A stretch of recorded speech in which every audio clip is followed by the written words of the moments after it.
కన్యా రాశి ప్రేక్షకులకు స్వాగతం. 2026 జనవరి మాసంలో కన్యా రాశి వాళ్ళ ఫలితాలు ఎలా ఉన్నాయో తెలుసుకుంటూ వెళ్దాం. ముఖ్యంగా ఈ ఒక మాసంలో గ్రహ సంచారం ఎలా ఉందో తెలుసుకుందాం. శని మీన రాశిలో సంచారం, గురువు గారు వక్రించి మిథున రాశిలో సంచారం చేస్తున్నారు. ఇక రాహు కుంభంలో సంచారం, కేతు సింహంలో సంచారం. ఇక సూర్యుడు జనవరి 14వ తేదీ ధనుసు రాశి నుంచి మకరంలోకి ప్రవేశిస్తారు. ఇక కుజుడు కూడా జనవరి 16వ తేదీ ధనుసు రాశి నుంచి మకరంలోకి ప్రవేశిస్తారు. ఇక శుక్రుడు కూడా జనవరి 13వ తేదీ ధనుసు రాశి నుంచి ఆయన కూడా మకరంలోకి ప్రవేశిస్తారు. ఇక బుధుడు కూడా జనవరి 17వ తేదీ ఆయన కూడా ధనుసు రాశి నుంచి మకరంలోకి ప్రవేశిస్తారు. ఈ గ్రహ సంచారం వలన కన్యా రాశి వాళ్ళకి ముఖ్యంగా జనవరి మాసంలో మొదటి భాగం ఏదైతే ఉందో అంటే సంక్రాంతి వరకు జనవరి 1వ తేదీ నుంచి జనవరి 14వ తేదీ వరకు కూడా మీకు అర్ధాష్టమ సూర్యుడు అంటే 12వ ఇంట అధిపతి అయిన సూర్యుడు చతుర్థ స్థానంలో, అలానే మీ రాశి నుంచి అష్టమాధిపతి తృతీయాధిపతి అయిన కుజుడు చతుర్థ స్థానంలో సంచారం అనేది ఇది అంత మంచి సంచారం కాదు. అర్ధాష్టమ కుజ దోషము, అర్ధాష్టమ సూర్య దోషం అని అంటాం. ముఖ్యంగా ఈ మానసిక ప్రశాంతంగా లేకుండా ఉండడము, అలానే ఇంట్లో గొడవలు, ఒత్తిడులు, ఉద్యోగ విషయాలలో కూడా ఒత్తిడులు, అలానే ఆరోగ్యం విషయాలలో ఎక్కువ ఒత్తిడులు, అలానే భార్య భర్తల మధ్య కూడా కొన్ని రిస్ట్రిక్షన్స్, కొన్ని ఇబ్బందులు తలెత్తే సూచనలు, అలానే వాహనం విషయంలో కూడా కొన్ని డిస్టర్బెన్సెస్ గా ఫీల్ అవడం లాంటిది. వాహనం విషయంలో ఏం డిస్టర్బెన్సెస్ ఉంటుంది? మీరు జర్నీ చేసుకుంటూ వెళ్తూ ఉంటారు, అక్కడ ఏదైనా బ్రేక్ డౌన్ అవడము, లేదా యాక్సిడెంట్స్ అవడము, లేదా వాటిని చూసి భయపడము, ఇలాంటివి కూడా ఎక్కువగా కనిపించడానికి ఆస్కారాలు ఉంటాయి. మాతృ సంబంధిత అంటే తల్లితో విభేదాలు కావచ్చు, తల్లితో కొంచెం డిస్టర్బెన్సెస్ గా అనిపించడం రావచ్చు, అలానే ప్రాపర్టీ రిలేటెడ్ కూడా ఇంటికి సంబంధించిన విషయాలలో, అలానే వెహికల్ కి సంబంధించిన విషయాలలో ఎక్కువ ఖర్చులు పెరగడం లాంటిది, అనవసరమైన కోపము, ఇలాంటివి ఎక్కువగా ఈ ఒక మాసంలో సంక్రాంతి వరకు మీరు చూడవలసిన ప్రమేయం ఏర్పడుతూ ఉంటుంది. అంటే మనకి కుజ సూర్యులు చతుర్థ స్థానంలో ఒకరే కాదండి, ఈ బుధుడు కూడా అక్కడే ఉంటున్నాడు, శుక్రుడు కూడా అక్కడే ఉంటున్నారు.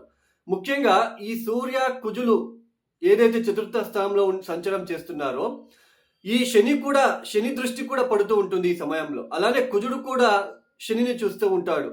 సో దీని వలన డిస్టర్బెన్సెస్ మీకు ఎక్కువగా అనిపించినప్పటికీ లేదా కనిపించినప్పటికీ కూడా ఈ చతుర్థ స్థానంలో ఉంటున్న మిగతా గ్రహాల తాలూకు ఈ శుక్రుడు అలానే బుధుడు కూడా అక్కడే సంచారం చేస్తున్నారు. కాబట్టి వాళ్ళు మిమ్మల్ని ఎక్కడో ఒక చోటు మానసిక ప్రశాంతంగా లేకుండా, అంటే మానసిక ప్రశాంతత తగ్గకుండా వాళ్ళు మిమ్మల్ని సేవ్ చేయడానికి కూడా ఆస్కారాలు ఉంటాయి.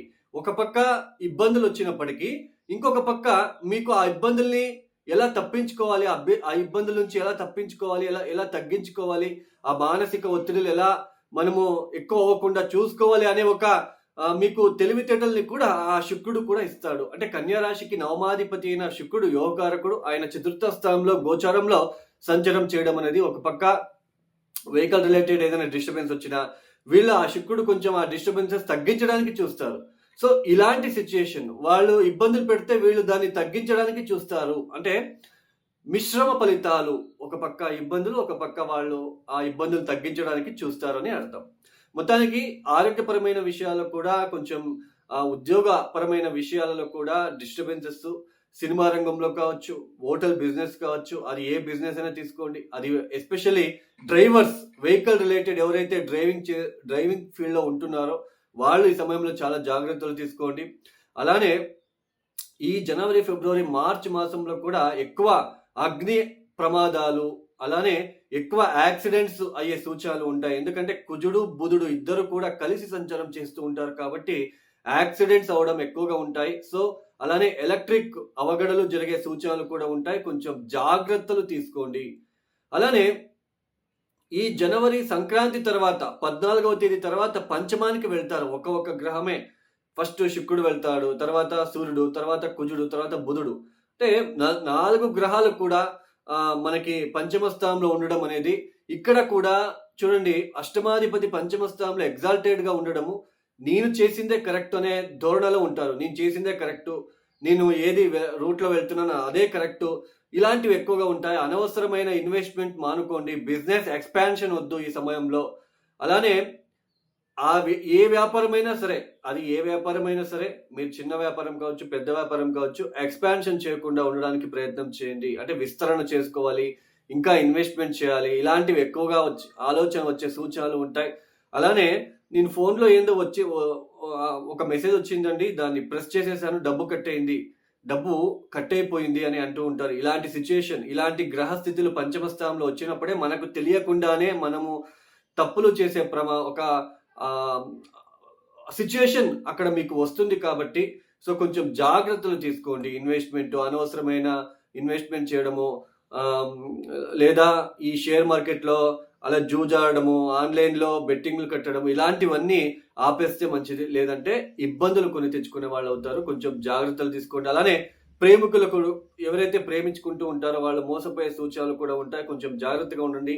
ఈ ఇల్లిట్ రిలేషన్షిప్ లో ఆ ఒక విషయంలో కూడా ఎక్కువ డిస్టర్బెన్సెస్ లేదా ఏదైనా ప్రమాదాలు కొని తెచ్చుకునే ఆస్కారాలు ఉంటాయి కాబట్టి కొంచెం జాగ్రత్తలు తీసుకోండి. లేదంటే కొంచెం ఇబ్బందులు ఎక్కువగా ఉంటాయి.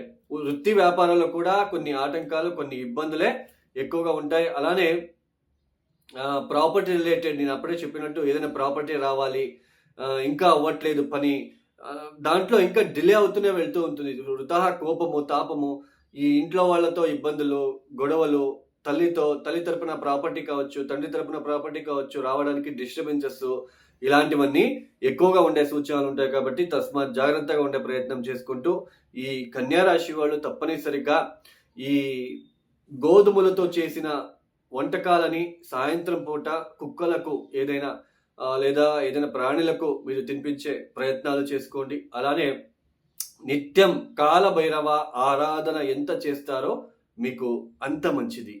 ఇవి గోచార ఫలితాలు మాత్రమే. ఇంతసేపు మనం ఏమి చెప్పుకొచ్చామో ఇవి గోచార ఫలితాలు మాత్రమే. జాతకం చాలా ఇంపార్టెంట్. జాతకంలో మనం పుట్టినప్పుడు జాతకంలో గ్రహస్థానాలు గనక బాలేకపోతే, అక్కడ గ్రహగతులు చాలా ఇబ్బందిగా ఉంటే, పంచమాధిపతి, నవమాధిపతి, లగ్నాధిపతి, సప్తమాధిపతి, దశమాధిపతి, వీళ్ళు చాలా ప్రముఖమైన పాత్ర అనేది వహిస్తారు.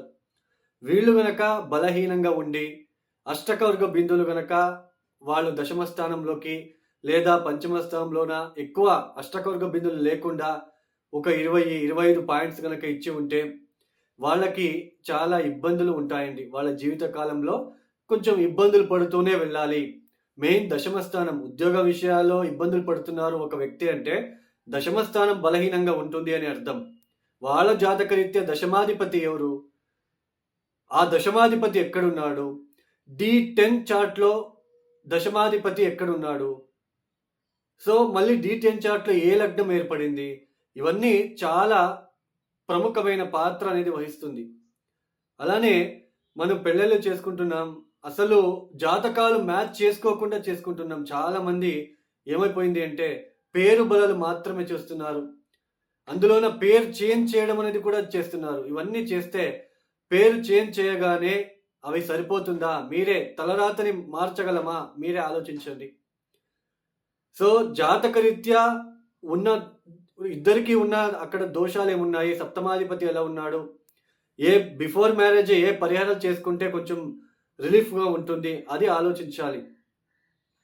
పేరు బలాలు మాత్రమే చూస్తున్నారు. జాతకాలు ఎవరు సరిగ్గా చూడట్లేదు, జాతకాల గురించి పట్టించుకోవట్లేదు. అలానే పేరు చేంజ్ చేయగానే మనకంతా ఓకే అయిపోతుంది. పేరు చేంజ్ చేయగానే దాన్ని కూడా పద్ధతిగా చేయాలి, పేరు చేంజ్ అనేది కూడా. సో దీన్ని గుర్తించుకోండి. సో జాతకం చాలా ఇంపార్టెంట్. సప్తమాధిపతి, మనము వివాహం కళత్రకారకుడు ఎవరు, ధారాకారకుడు ఎవరయ్యారు, లగ్నాధిపతి ఎలా ఉన్నారు, ఇవన్నీ చూసుకొని మనము ముందడుగు వేస్తే చాలా మంచిది.